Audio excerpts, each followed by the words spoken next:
Hi guys, great to be here with you today. I just wanted to say that my daughter is growing up fast at the moment. Every time we FaceTime grandparents, they can't believe how much she's changing.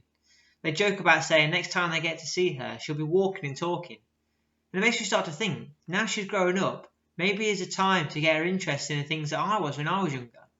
So I get a football and I'll keep rolling it towards her, see if she'll kick it back. But she just picks it up and starts biting it. And I try and teach her how to play cards. But again, she'll just pick them up and start biting them. The other thing I was interested in when I was younger was Lego. But the way things are going, I don't think it'd be very wise to give her Lego just yet. But Lego was great. You can make all sorts. Make cars, helicopters, castles, loads of different things. You'd always get an instruction manual with it as well. It'll tell you how to build whatever it is you're building step by step. Often, I hope that I wasn't alone in this, I would try and build it on my own without the instructions. And it would go well at the start. Putting it together didn't seem that bad. Until you get closer to the end and there's loads of other pieces that are left over and you've no idea where they go. And you just convince yourself that they're just not needed. But then when you start using whatever it is you've made, it kind of just falls apart. Maybe I did need all those things after all. Maybe I should have followed the instructions. Those instructions weren't there to cover up my weaknesses for not being able to build properly. They didn't have a sticker on them saying you must use these instructions. They were there to help. They were there to guide me so that in the end I had the best thing that I could have.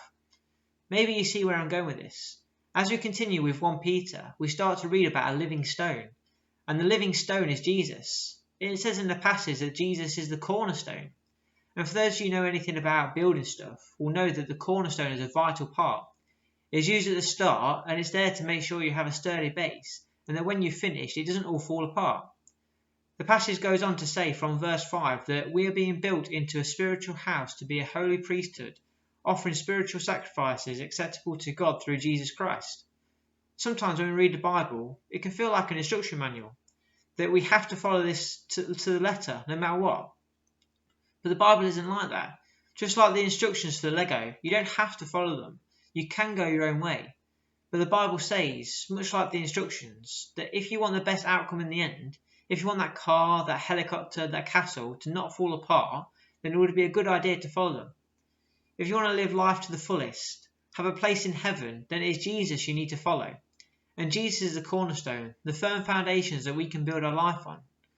What I think this part of 1 Peter is saying is that Jesus should be the cornerstone of which we build our lives on. That we should look to Jesus for guidance on how to live our lives. Because in the end, he promises that we will be with him forever. And for me, that's a lot better than anything I could build, and definitely worth looking into. And not just putting it to the side and going my own way, but that's just me. What is it that you're going to build your life on?